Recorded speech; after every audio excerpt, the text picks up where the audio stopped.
ঝুঁকেঙ্গা না সালাহ, ঝুঁকবে না ইরান, ঝুঁকবে না পুতিন, ঝুঁকবে না নায়েম। বিশেষ করে যখন ইসরায়েল ইরান নিউজগুলো আসবে, ফিলিস্তিন নিউজগুলো আসবে, নিউজ করে যাবে। চ্যানেল তো যাচ্ছেই, তারপরেও যারা আমার নিউজগুলো খোঁজ করছেন, নতুন চ্যানেলে কিন্তু কাজ করছে, সেখানে আপনারা নিউজগুলো দেখবেন এবং কি যদি ভালো লাগে দেখতে থাকুন। দেখতে দেখতে ভালো লাগা ভালোবাসা হয়ে গেলে আপনারা সাবস্ক্রাইব করবেন, পাশে থাকবেন। যাই হোক, কথা বলছি সেই ঐতিহাসিক ডাকের, একটা ডাকের অপেক্ষায় ছিলাম আমি। গেল মাসখানেক যাবত যখন আমি নিউজ করতে পারছি না, এর মাঝখানে অনেক কিছু ঘটে গেছে। সেই ঘটনাগুলোর সর্বশেষ অবস্থান কি তা নিয়ে আজকের এই ভিডিও।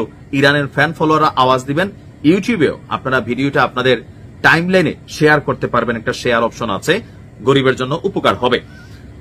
ভুতুরের শহরে পরিণত হবে ইসরায়েল, হুঁশিয়ারি কে দিয়েছেন? ইরানের আপনার এই মুহূর্তে যিনি একজন ভাইরাল খতিব আছেন, বলা হয়ে থাকে ইরানের সর্বোচ্চ নেতার পর এই খতিব, তার বক্তব্য ইরানের জনগণ সবচেয়ে বেশি গ্রহণ করে। তার নাম হচ্ছে আয়তুল্লাহ আহমেদ খাতামি। তিনি একজন খতিব। বলা হচ্ছে যে যুদ্ধবিরতির চুক্তি এখন চলমান আছে, সেই চুক্তিকে লঙ্ঘন করে ইসরায়েল যদি আবার কোন ধরনের ঘটনা ঘটানোর চেষ্টা করে, তাহলে তাদের রাজধানী এবং পুরো দেশটাকেই ভূতের শহরে পরিণত করা হবে। আর ইরানের অন্তর্বর্তীকালীন জুমার নামাজের খতিব যিনি আছেন, তিনি এই বক্তব্য দিয়েছেন। তিনি বলছেন, শত্রুরা বরাবরই ইরানকে ধ্বংস করতে চেয়েছে, এখন তারা আরো মরিয়া হয়ে উঠেছে, কারণ তারা তাদের নিজেদের অস্তিত্বের সংকটে ভুগছে। কিন্তু আমরা ইরানবাসী তুফানেও মাথা তুলে দাঁড়িয়েছি। বিশ্বজুড়ে ইস্টের বিপত্তি বা তাদের বিরুদ্ধে যে বিক্ষোভ বিস্তার প্রমাণ করেছে যে দুনিয়া দিন দিন তাদের আসল রূপটা দেখতে পাচ্ছে।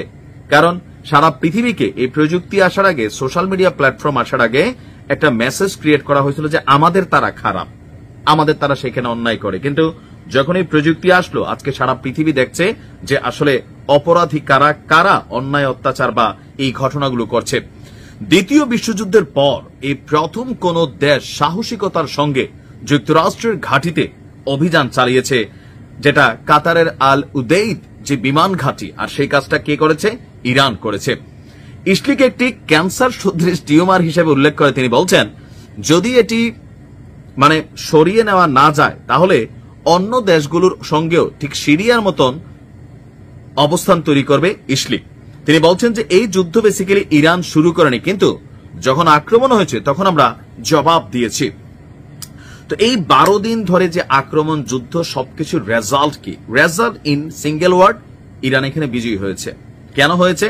অনেকে বলবেন অনেক বড় বড় মাথাগুলা শেষ হয়ে গেছে, পারমাণবিক স্থাপনাগুলা অনেক লেভেলের ক্ষতি হয়েছে, তো সেখানে কিভাবে হইল? জি, এখানে টোটাল জিনিসটাতে আপনারা যদি দেখতে চান, যে তিনি বলছিলেন দ্বিতীয় বিশ্বযুদ্ধের পর আমেরিকার চ্যালেঞ্জ করে এমন কোন ঘটনা ঘটাইয়া মাঠে টিকা রয়েছে, সেটা হচ্ছে ইরান।